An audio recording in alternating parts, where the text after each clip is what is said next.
उन 16,108 रानियों से भगवान के 10-10 पुत्र हुए। प्रत्येक रानी से 10 पुत्र और 1 बिटिया। अब संख्या हो गई महाराज 1,61,000। और फिर उनके भी पुत्र। पूरे यदुवंशियों की संख्या हो गई 56 करोड़। अभी उस समय जब यदुवंशियों की संख्या थी 56 करोड़, और हम लोग कहते हैं कि जनसंख्या ज्यादा बढ़ रही है, जनसंख्या बहुत बढ़ रही है। हम लोगों का नारा है कि हम दो हमारे दो, और एक और भी कौम है वो कहती है कि हम दो और हमारे 25। 6 तो विवाह करते हैं और 25 बच्चों को जन्म देते हैं। अगर जनसंख्या लागू करना है, जनसंख्या नियंत्रण, तो उनका भी करना पड़ेगा, नहीं तो धीरे धीरे उनकी संख्या बढ़ेगी और हमारी घटती जाएगी। और जब अभी तो अल्पसंख्यक है, अभी सर्प के जैसे मुंह झुका करके बैठे हुए हैं, और जैसे ही बहुसंख्यक होंगे तो फिर महाराज फन फैलाएंगे। इसलिए ऐसे सफोलों को तो मुंह से कुचल देना चाहिए।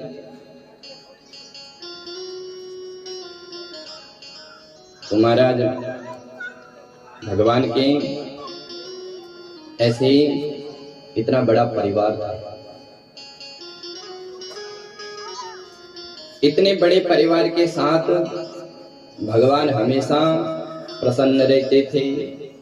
प्रसन्न हासारुण लोचनो लसन मुखाम्बुजो ध्यान पतश्चतुर्विजा। ये श्री कृष्ण का चरित्र अनुकरणीय है। भगवान श्री कृष्ण इतने बड़े परिवार के साथ मस्त रहते हैं। किसी प्रकार का कोई भगवान के जीवन में दोष नहीं आया। हम लोगों का तो महाराज अगर गृहस्थ में, हम लोग जब गृहस्थ में जाते तो प्राय जो है हम लोगों को अनेक प्रकार की टेंशन होती है कि अब ये करें, अब वो करें। लेकिन भगवान इतने बड़े परिवार के साथ भी कभी किसी प्रकार का कोई कोप का चिन्ह नहीं भगवान के जीवन में। हमेशा मस्त रहते हैं।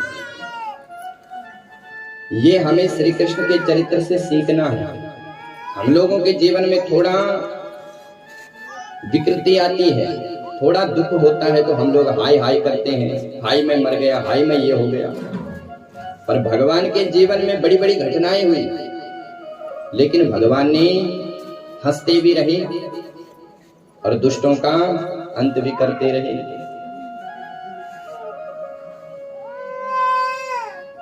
चैन की बंसी बजा रहे हैं, और जैसे जैसे राक्षस आते हैं उन राक्षसों का अंत करते हैं और चैन की बंसी बजाते हैं। ये राक्षस क्या है?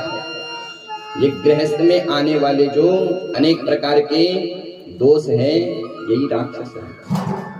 काम क्रोध आदि राक्षसों को जीवन में मारना है। एक गृहस्थ में रहकर भी हम लोग साधु हो सकते हैं। यद साधु गृहे जाता, जरूरी नहीं है कि सन्यासी बनना है, नहीं, गृहस्थ में रह करके हम साधु बन सकते हैं। लेकिन साधु वही बन सकता है जिसने गृहस्थ में रहकर काम क्रोध मद लोभ मोह मात्सर्य जैसे राक्षसों का अंत किया। ये श्री कृष्ण का चरित्र हमको ये शिक्षा देता है। एक बार भारत में एक विदेशी आया, उसने सभी देवी देवताओं के दर्शन किए, सबके पास गया, हनुमान जी के पास, राम जी के पास, देवी मैया के पास, पर जैसे कृष्ण के पास गया तो प्रणाम किया। जो भारतवासी था, जो उसको देवी देवताओं के दर्शन करवा रहे थे, तो उन्होंने पूछा कि तुमने अन्य देवताओं को प्रणाम क्यों नहीं किया? बोले महाराज, जब मैं अन्य देवता के पास गया तो उनके हाथ में कुछ ना कुछ अस्त्र शस्त्र, राम जी के हाथ में धनुष, देवी मैया के हाथ में त्रिशूल, हनुमान जी के हाथ में गदा, भोलेनाथ के हाथ में त्रिशूल। तो वो विदेशी कह रहा है कि लगता है कि इन देवताओं को किसी चीज का भय है, क्योंकि भय है तभी तो हाथ में त्रिशूल आदि रखे हैं। लेकिन धन्य है ये देवता जिसके हाथ में कुछ भी नहीं है, चैन की बंसी बजा रहे हैं। तो ये श्री कृष्ण का चरित्र है। भगवान श्री कृष्ण का जन्म हुआ जेल खाने में।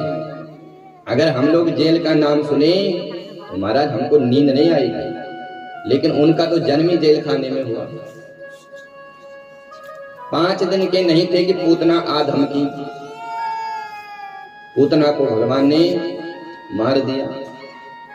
अगासुर, बकासुर, धेनुकासुर, कालिया नाम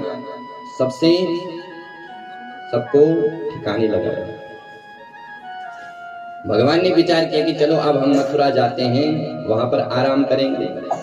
लेकिन महाराज मथुरा में कंस को मारने के बाद भगवान ने विचार किया कि चलो अब विश्राम करेंगे। लेकिन विश्राम कहाँ, जरासंध के आक्रमण होने लगे। एक के बाद एक आक्रमण होता है। भगवान ने जरासंध को भी, जरासंध के डर से द्वारिकापुरी का निर्माण किया।